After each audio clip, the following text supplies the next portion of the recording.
भारत माता की। भारत माता की। भारत माता की।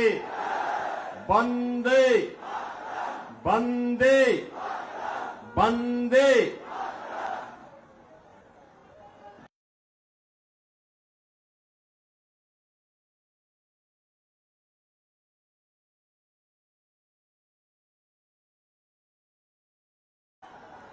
काली आसनसोल पार्लियामेंट्री कॉन्स्टिट्यूंसी से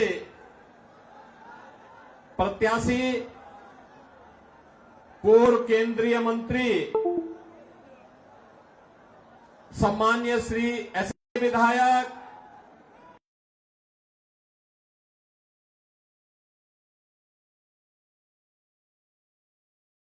डॉक्टर अजय पोद्दार जी,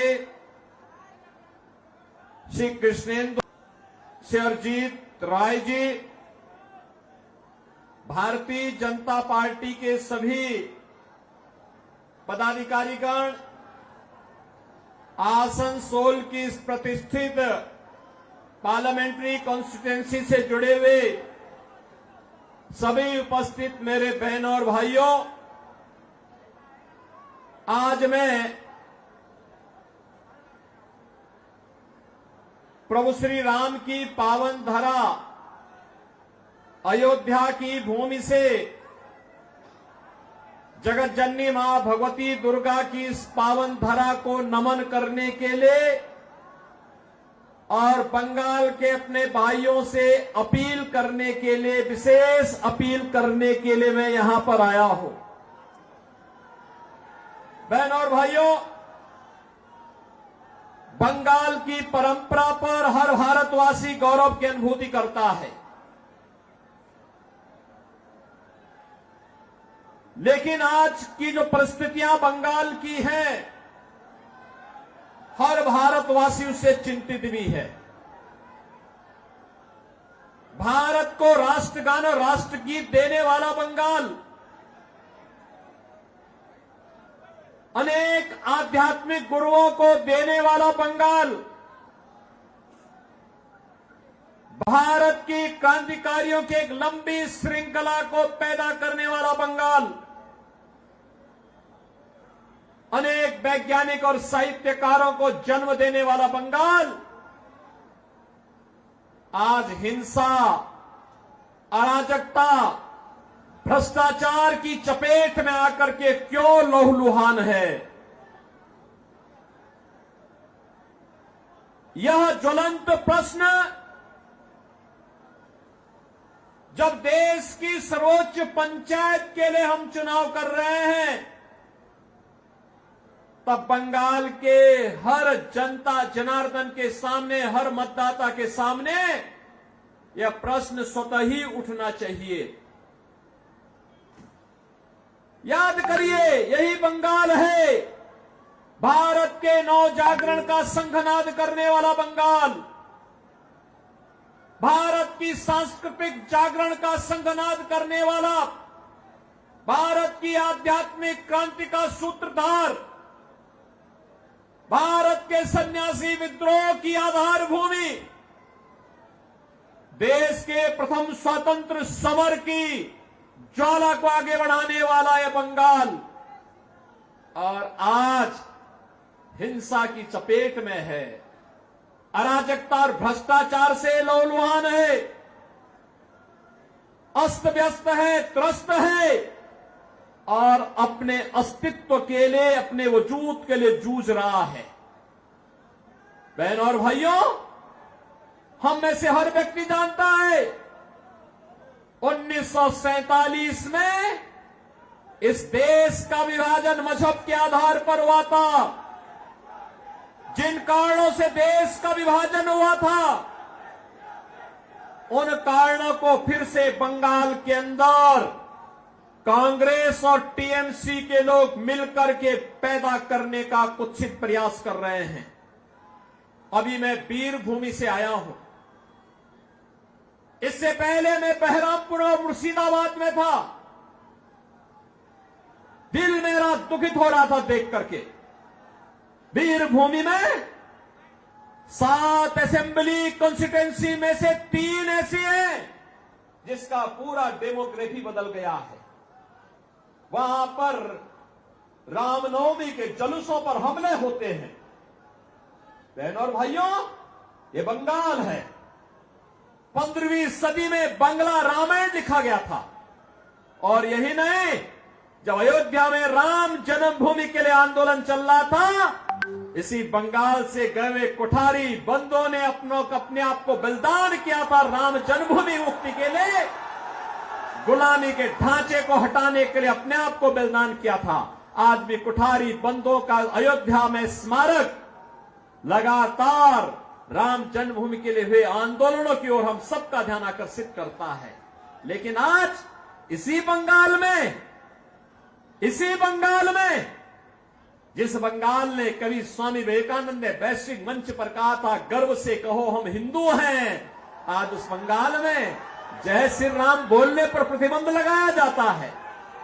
आज उसी बंगाल में जिस बंगाल ने कभी बांग्ला रामायण लिखा था, आज जय श्री राम बोलने पर उस पर गोली चला दी जाती है, शोभा यात्राओं पर हमले कर दिए जाते हैं, सरकार के द्वारा झूठे मुकदमे दर्ज कर दिए जाते हैं और उपद्रवियों के सामने पूरी की पूरी टीएमसी सरकार मौन बनी हुई है। बहनों और भाइयों, जिस बंगाल ने मातृभूमि के प्रति हमारा सम्मान का भाव क्या होना चाहिए, क्या होना चाहिए? ममतामयी मां महाकाली की उपासना जगत जननी मां भगवती के रूप में कैसे होना चाहिए, पूरे देश को सिखाने वाला सभ्यता, संस्कृति, कला और संस्कारों की बंगाल की भूमि में आज संदेश खाली की घटना होती है। अपराधी को टीएमसी सरकार बचाने का काम करती है और अपराधियों के साथ जो ममता दीदी की यहां की जनता को मिलना चाहिए था, वह ममता अपराधियों को दी जा रही है। और इसलिए बहनों और भाइयों, मैं आपसे अपील करने के लिए आया हूं, ये नए भारत का, एक नए भारत को बनाने का चुनाव है। अच्छे और अनुभवी लोग, जुझारू लोग देश की संसद में जाएं, देश को प्रतिनिधित्व दे सके, मोदी जी के नेतृत्व में कार्य कर सके, सम विषम परिस्थितियों में आपके हितों के लिए कार्य करने वाला व्यक्ति होना चाहिए। इस दृष्टि से आज पूरे देश के अंदर एक ही स्वर में लोग बोल रहे हैं, उत्तर, दक्षिण, पूरब, पश्चिम। अब तक 2 चरणों के चुनाव संपन्न हो गए हैं। बहनों और भाइयों, मुझे देश के अंदर अनेक राज्यों में जाने का अवसर प्राप्त हुआ है। अकेले उत्तर प्रदेश में ही 80 लोकसभा सीटों पे चुनाव चल रहे हैं। 2 चरणों के चुनाव संपन्न हो गए हैं।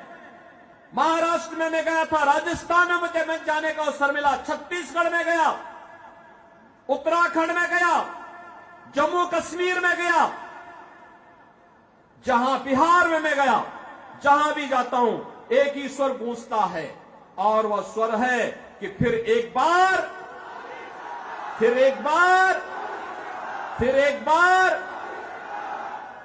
मोदी सरकार का।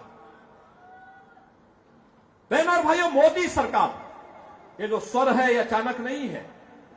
इसके लिए मोदी जी ने 10 वर्ष के अंदर जो कार्य करके दिखाया, उसके प्रति जनता जनार्दन का आशीर्वाद प्राप्त हो रहा है। जनता जनार्दन का यह आशीर्वाद इसके कारण हो रहा है। यह आशीर्वाद इसलिए क्योंकि 10 वर्ष में मोदी जी ने वह कार्य करके दिखा दिया जो कांग्रेस 65 वर्षों में नहीं कर पाई, और जो कार्य बंगाल के अंदर 15 वर्ष में दीदी नहीं कर पाई, उत्तर प्रदेश में मात्र 5 वर्ष में हम लोगों ने करके दिखा दिया। बहनों और भाइयों, 10 वर्ष में मोदी जी ने 80 करोड़ लोगों को फ्री में राशन की सुविधा का लाभ दे रहे हैं। 60 करोड़ लोगों को देश के अंदर 5 लाख रुपए की स्वास्थ्य बीमा का कवर मिल रहा है। बंगाल के अंदर दीदी जबरदस्ती लागू नहीं होने देती। 50 करोड़ गरीबों के जनधन अकाउंट खुल गए। जो कांग्रेस के लोग पहले सेंधमारी करते थे आपकी सहायता पर, अब मोदी जी ने व्यवस्था कर दी कि जनधन अकाउंट में सीधे पैसा भेजेंगे, डीबीटी के माध्यम से भेजेंगे, बीच की कमीशन खोरी बंद। 12 करोड़ किसानों को प्रधानमंत्री किसान सम्मान निधि का लाभ मिल रहा है। 12 करोड़ गरीबों के घर में शौचालय बन गए। 10 करोड़ गरीबों को जनधन के अकाउंट खुल गए। 4 करोड़ गरीबों को देश के अंदर प्रधानमंत्री आवास योजना का लाभ मिला। और अकेले उत्तर प्रदेश में हम लोगों ने 57 लाख गरीबों के एक एक आवास बना दिए। लेकिन यहां पे बंगाल के अंदर तृणमूल कांग्रेस की सरकार ने मकान बनने ही नहीं दे। 2.5 करोड़ लोगों के घर में बिजली पहुंच गई। हर घर नल की योजना बन रही है। Highway, railway, metro, bullet train, airport, IIT, IIM, triple IT, NIT, world class university, ये पहली बार देखने को मिल रहे हैं। लेकिन हमें अफसोस है, टीएमसी की सरकार आसनसोल की जनता को पानी के लिए ही तरसा देती है। मोदी जी हर घर नल की योजना लागू करना चाहते हैं, लेकिन ये पानी नहीं देना चाहते। और इसलिए बहनों और भाइयों, हम सब आपके पास आए हैं। 5 वर्ष में यहां पे मैं देख रहा था, इस सज्जन भगवान राम की फोटो लेकर के खड़े हैं। थोड़ा उधर भी दिखा दीजिए, पब्लिक को भी दिखा दीजिए। देखो, अब देखो, यहां पे रामनवमी की शोभा यात्रा नहीं निकल रही है। उत्तर प्रदेश के अंदर 50,000 स्थानों पर दुर्गा पूजा के आयोजन होते हैं। 50,000 स्थानों पर। और पिछले 7 वर्ष में एक भी दंगा नहीं हुआ, एक भी जगह कर्फ्यू नहीं लगा। क्योंकि दंगा करने वाले और कर्फ्यू लगाने वालों को पता है, अगर दंगा करेंगे, सिर्फ रामनवमी की जुलूस पर पथराव करेंगे, तो ऐसा उल्टा लटका देते हैं कि 7 पीढ़ियां भूल जाती है उनका दंगा करना भूल जाती है। उनकी पूरी संपत्ति को फिर हम लोग अपने कब्जे में ले लेते हैं और उस कब्जे को गरीबों में बांट देते हैं, उस संपत्ति को गरीबों में बांट देते हैं। और अब तो आप देखते होंगे, उत्तर प्रदेश में आप देखते होंगे, वहां जो बड़े बड़े माफिया थे, बड़े बड़े अपराधी थे, बहनों और भाइयों, वे गले में तख्ती लटका करके चलते हैं, कहते हैं साहब जान बकस दो, एक बार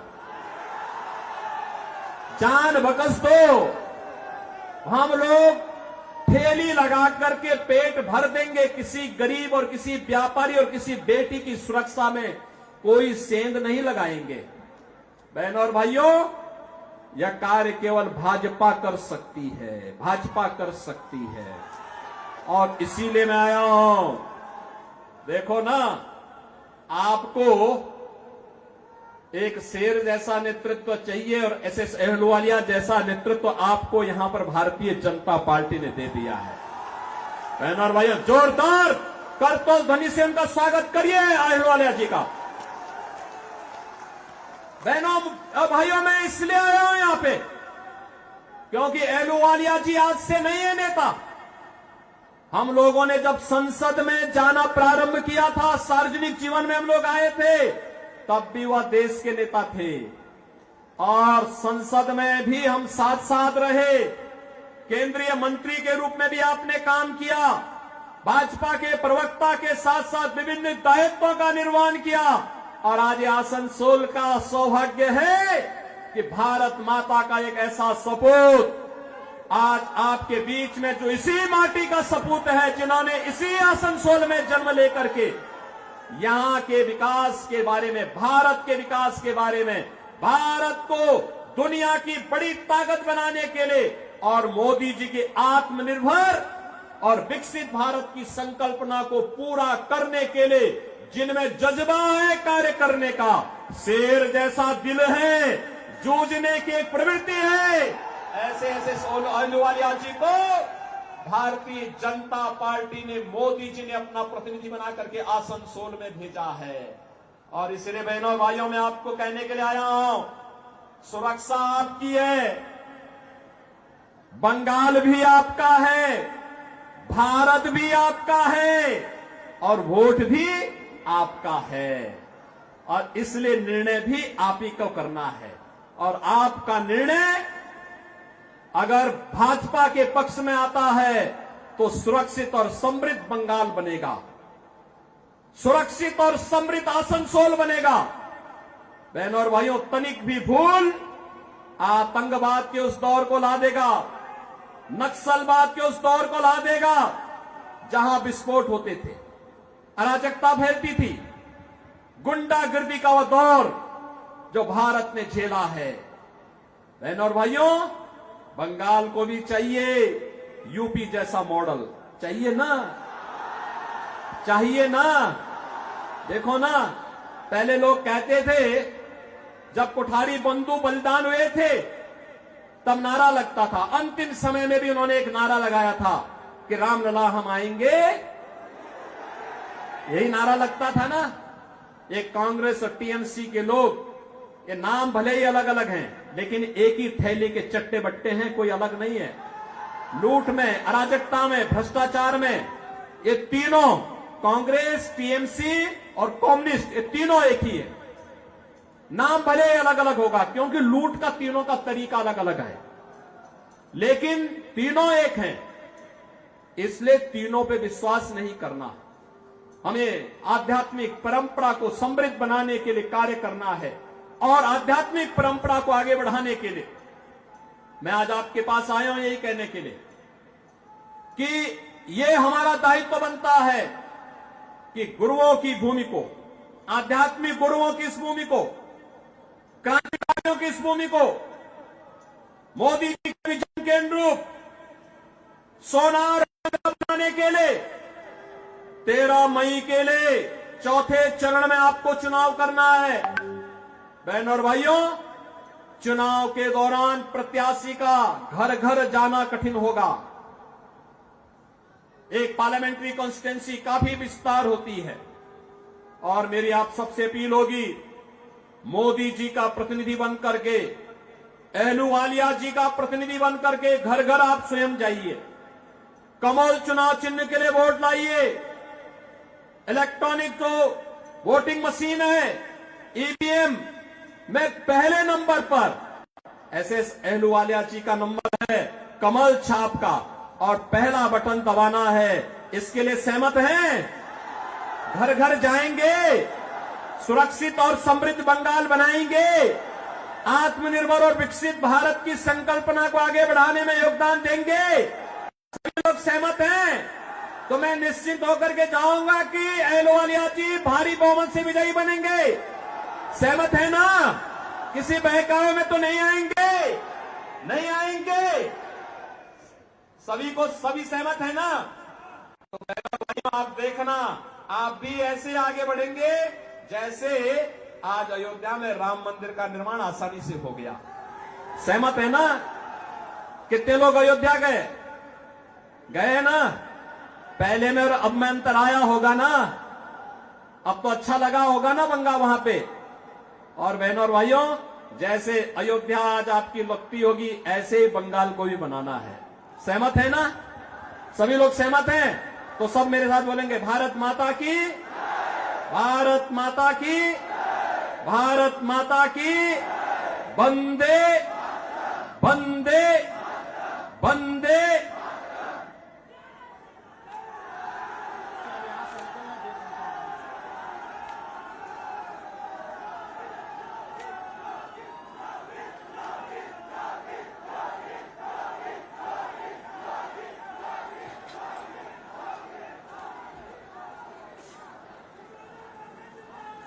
वंदे मातरम।